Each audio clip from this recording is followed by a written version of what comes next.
Little Brown Jug final is standing beside me. This is Trevor Ritchie's lady. Trevor, of course, on Frugal Gourmet in the first division. So everybody back in the Toronto area or watching across Canada will recognize you, right? I hope. I don't know. Okay, tell me, this first division, that Frugal Gourmet finished third. He was, picked for second, and the fans liked him for second. What do you think happened to Frugal in the first division?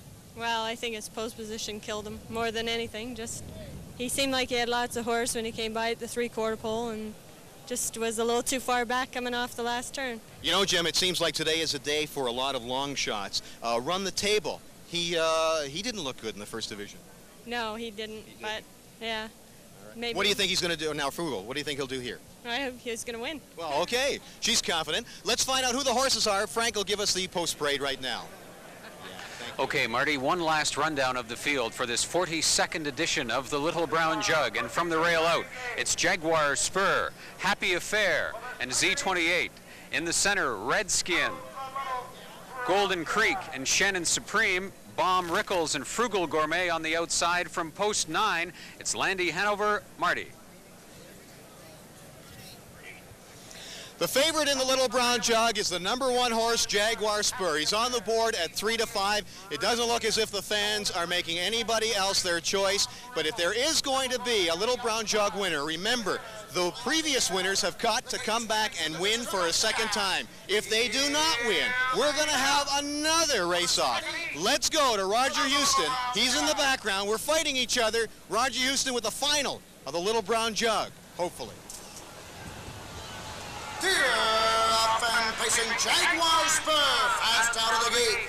Happy Affair drops in at the rail. Frugal Gourmet, 3 wide on the outside. Redskin between horses around the turn. Z28 fifth, 6th on the outside as a race down the backside. Racing 7th at the rail. Bomb Rickles, Landy Hanover's 8. Golden Creek trails the field at the first quarter mark. The quarter in 27 seconds. Into the turn, going to the 3/8. Jaguar Spur and Dick Stillings won't give it up. Frugal Gourmet on the outside, racing down along the rail.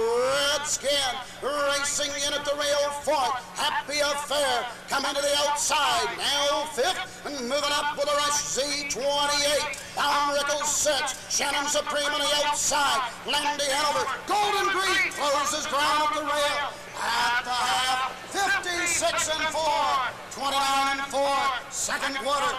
Jaguar Spur has the lead, racing on the outside. Frugal Gourmet, Redskin locked in at the rail 3rd with nowhere to go.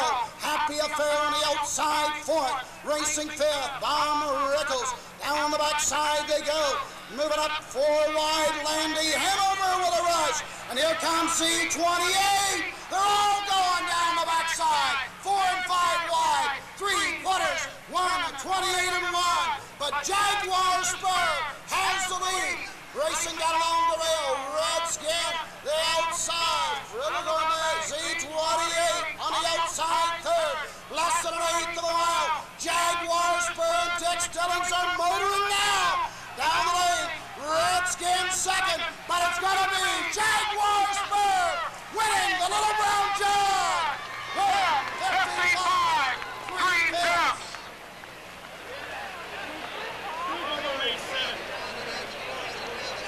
And wire-to-wire fashion for Jaguar Spur. That Spur name appearing for the 2nd consecutive year in the Little Brown Jug winner's circle. Last year, Barbary Spur.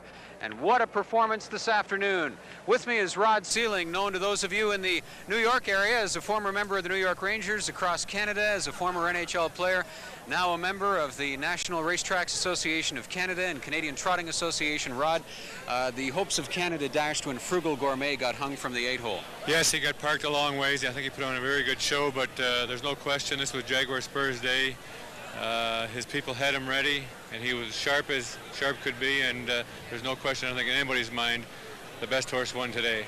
Now, your association with harness racing goes back a long way. How many Little Brown Jugs is this for you? Well, I can't count them. I get here when I could, but I've certainly watched them when I was playing. I couldn't get here, obviously, but in the intervening years since my retirement, I've been here fairly regular, and it's always an exciting affair. I think if you ask anyone in harness racing, is there a race you'd like to win, I think without question everyone would say the Little Brown Jug. And that's what you'll be striving for as an owner in years to come. Well, I'm into the breeding end of it. If I could breed one and my family could buy it off me and race it to win, I guess that would be the real coup de grace. But certainly to be involved with a jug winner on the harness side and on the pacing side of things, of course, is the thing you strive for. And as you can see by the turnout here every year, there's the people show by their support of the jug every year. It is the race. It is magnetic. The winner's circle being crowded into right now by the jubilant owners of Jaguar Spur. And we'll be back with more of the 42nd edition of the Little Brown Jug Aftermath. Jaguar Spur, 155-3, back in a moment. Edition of the Little Brown Jug Annual North American Classic, and the winner in 155-3, Jaguar Spur. A bit of a heady drive by Richard Stillings. He knew he had a winded horse on the outside of him. Frugal Gourmet never saw the rail, and Richard Stillings and Jaguar Spur slowing it down to 31-2 in that third quarter, and then rocketing home in 27-2 in that closing quarter, and he is a very worthy champion indeed. No track record, no world record or Little Brown Jug record this afternoon, but always a thriller. And for more of that post-race excitement, let's go down to Marty Adler in the winner's circle. It's a madhouse here in the winner's circle. All the camera people are fighting against each other to try and get up close. Everybody else is, well, they're making the presentation now. Hank Thompson, who was one of the originators of the Little Brown Jug, is making a speech right now in the winner's circle as they make the presentation. And Jaguar Spur is surrounded by about 300 people here in the winner's circle. And there is Dick Stilling and Hank Thompson now. And like it's a madhouse, folks. Jaguar Spur, by the way, has had 22 starts now in 1987. He has won 17 of those 22 starts. And with those 17 wins, in his last 6 starts, as we mentioned to you, out now, making his last 8 starts, this horse has only lost to Run the Table. Now, let's check in with track announcer Roger Houston.